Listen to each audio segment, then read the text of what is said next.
लोगों का बहुत बहुत स्वागत है मेरे चैनल में। और ज़्यादा एक्स्ट्रा बातें ना करते हुए, क्योंकि कल सुबह आपको एग्ज़ाम में पेपर लिखना है और कालिदास से क्वेश्चन आना ही आना है। ये फरवरी 2026 का क्वेश्चन है जो मैं आपको बता रही हूँ। इसी तरह आप लिख के आएंगे तो आपको फुल मार्क्स मिलने वाले हैं।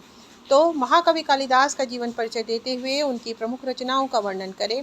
हर प्रश्न के उत्तर में आपको भूमिका देखिए लिख करके आनी ही आनी है। संस्कृत साहित्य में महाकवि कालिदास का स्थान सर्वोच्च माना जाता है। वे भारतीय संस्कृति, प्रकृति, प्रेम और मानवीय भावनाओं के अनुपम चित्रकार हैं। उन्हें भारत का शेक्सपियर भी कहा जाता है। उनकी रचनाओं में भाषा की मधुरता, भावों की गहराई तथा प्रकृति का सजीव चित्रण मिलता है। कालिदास संस्कृत के साहित्य के स्वर्ण युग के महान कविवर और नाटककार हैं। कालिदास का जीवन परिचय। महाकवि कालिदास के जीवन के संबंध में देखिए प्रामाणिक जानकारी उपलब्ध नहीं है। विद्वानों के अनुसार उनका जन्म लगभग 4वीं-5वीं शताब्दी ईस्वी में माना जाता है। अधिकांश विद्वान उन्हें चंद्रगुप्त द्वितीय विक्रमादित्य के राज दरबार का नवरत्न मानते हैं। किनके राज दरबार का? चंद्रगुप्त विक्रमादित्य, ठीक है, चंद्रगुप्त द्वितीय विक्रमादित्य। अच्छा, लोक कथाओं के अनुसार कालिदास आरंभ में अशिक्षित थे। देवी काली की कृपा से वे महान विद्वान बन गए। ये देखिए ऐतिहासिक रूप से प्रमाणित नहीं है, फिर भी भारतीय जनमानस में बहुत ज़्यादा प्रसिद्ध कथा है ये, ठीक है। अच्छा, ये देखिए कालिदास प्रकृति प्रेमी, संस्कृति प्रेमी, आदर्शवादी कवि थे। अब उन्होंने अपने काव्य में भारतीय जीवन, धर्म, प्रेम, परिवार और प्रकृति का अत्यंत सुंदर चित्रण किया। कालिदास का साहित्यिक चित्रण, ठीक है, क्या क्या है इनके देखिए। कालिदास बहुमुखी प्रतिभा के धनी थे। वे केवल कवि ही नहीं बल्कि महान नाटककार और महाकाव्यकार भी थे, ठीक है। उनकी रचनाओं में प्रकृति का सजीव चित्रण, प्रेम की पवित्र भावना और भारतीय संस्कृति का गौरव भी मिलता है। आदर्श नारी का चित्रण, मानव जीवन की संवेदनाएं, भाषा की सरलता व मधुरता मिलती है। अब हम लोग आगे देख लेते हैं। ये देखिए कालिदास की प्रमुख रचनाएं हम देख लेते हैं कौन कौन सी हैं। कालिदास की प्रमुख रचनाएं, कालिदास की 7 रचनाएं सर्वमान्य मानी जाती है। महाकाव्य जैसे कि रघुवंशम है, कुमार संभवम है, और कुमार संभवम पहले लिखा, हमेशा याद रखिए, रघुवंशम बाद में लिखा। तो रघुवंशम कालिदास का प्रसिद्ध महाकाव्य है। इसमें राजा दिलीप से लेकर भगवान श्री राम तक रघुवंश के राजाओं का वर्णन किया गया है। इसमें आदर्श शासन, त्याग, धर्म और वीरता का अत्यंत सुंदर चित्रण मिलता है। वीर रस की प्रधानता है, आदर्श राजधर्म बताया गया है, उत्कृष्ट भाषा है, प्रकृति का सुंदर वर्णन है। अब देख लेते हैं कुमार संभवम, जबकि यह पहला महाकाव्य है पर हमने यहाँ दूसरे नंबर पर लिखा है। इस महाकाव्य में शिव और पार्वती माता के विवाह तथा कार्तिकेय के जन्म का वर्णन है। विशेषताएं, श्रृंगार एवं तपस्या का सुंदर समन्वय, हिमालय का बहुत ही अनुपम वर्णन है, प्रकृति चित्रण, अलंकारों का सुंदर प्रयोग। खंड काव्य कौन कौन से हैं? मेघदूतम और ऋतु संहार, ठीक है। मेघ यानी म से माँ पहले आती है, इसलिए मेघदूत पहले आएगा और ऋतु संहार बाद में आएगा। यह कालिदास के सर्वश्रेष्ठ गीति काव्य रचना मानी जाती है। इसमें एक यक्ष अपने विरह संदेश को बादल के माध्यम से अपनी पत्नी तक भेजता है। तो मेघदूतम की विशेषताएं, एक तो विप्रलंभ विरह श्रृंगार का रस इसमें यूज हुआ है, प्रकृति का अद्भुत चित्रण है, कल्पना की ऊंचाई, मधुर भाषा। इसमें भारत की 6 ऋतुओं का अत्यंत मनोहारी वर्णन किया गया है, ठीक है। विशेषताएं क्या क्या है?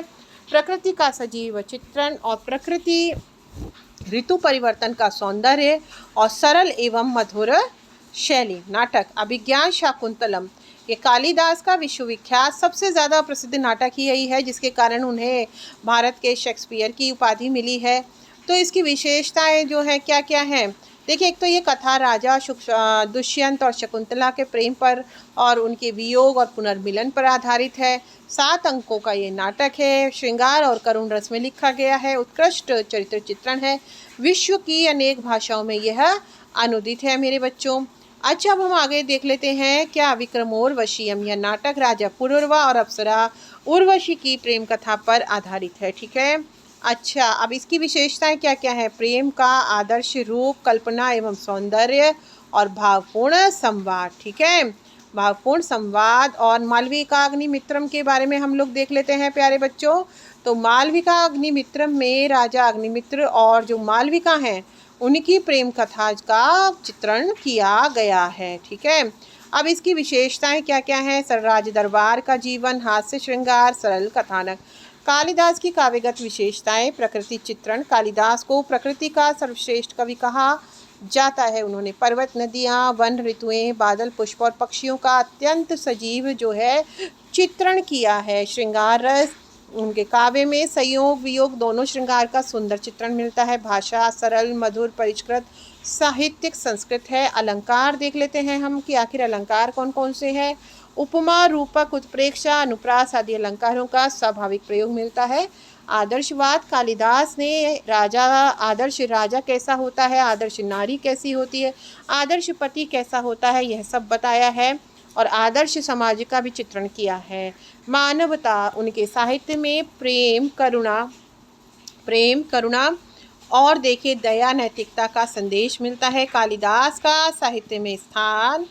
तो संस्कृत साहित्य के सर्वश्रेष्ठ कवि एवं नाटककार हैं कालिदास। उनकी तुलना विश्व के महान साहित्यकारों से की जाती है।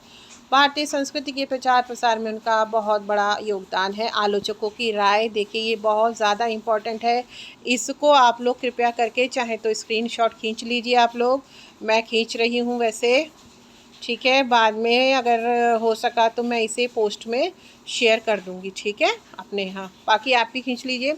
देखिए, गोएथे जर्मन के कवि हैं। उन्होंने अभिज्ञान शाकुंतलम की अत्यधिक प्रशंसा करते हुए इसे विश्व साहित्य की अनुपम कृति माना है। किसने? गोएथे जी ने। किसने? गोएथे जी ने। ठीक है। अच्छा, अब हम अगले देख लेते हैं। ए.बी. कीथ ने कालिदास को संस्कृत का किसने देखो ए.बी. कीथ ने कालिदास को संस्कृत का महानतम नाटककार कहा और मैकडोनाल्ड ने उन्हें भारतीय काव्य प्रतिभा का सर्वोच्च प्रतिनिधि माना। हर प्रश्न के अंत में आपको उपसंहार लिख के आना है या कॉन्क्लूज़न या निष्कर्ष लिख के आना है। तो देखिए, निष्कर्षतः महाकवि कालिदास संस्कृत साहित्य के अमर रचनाकार हैं। उनकी रचनाओं में भारतीय संस्कृति, प्रकृति प्रेम, आदर्श जीवन तथा मानवीय संवेदनाओं का अद्भुत समन्वय मिलता है। उनकी कृतियाँ उतनी ही लोकप्रिय हैं आज भी जितनी अपने समय में थी। इसलिए कालिदास का नाम भारतीय ही नहीं विश्व साहित्य के महानतम कवियों में सम्मानपूर्वक देखिए लिया जाता है। ठीक है, परीक्षा के लिए याद रखने योग्य पंक्ति हम देख लेते हैं। देखिए, ये जो है महाकाव्य कौन कौन से हैं? रघुवंश, कुमार संभव, खंडकाव्य, मेघदूत, ऋतुसंहार, नाटक, अभिज्ञान शाकुंतलम, विक्रमोर्वशीयम और मालविका अग्निमित्रम। ठीक है, अब अगले वीडियो में हम कौन सा देखेंगे? PYQ, जिसमें नाट्य साहित्य का उद्भव एवं विकास तथा रूपक के भेद मैं आपको बताऊंगी। और उसके बाद में देखिए किस तरह लिखना है वो भी मैं अपने उसमें बता रही हूँ आपको। इसके अलावा ये इन प्रश्नों के मैं इजी ट्रिक का भी एक अलग वीडियो देख चुकी हूँ, देख लीजिए प्लेलिस्ट में। और बहुत बहुत शुक्रिया। शेयर एंड केयर और सब्सक्राइब और कमेंट अवश्य करें। धन्यवाद।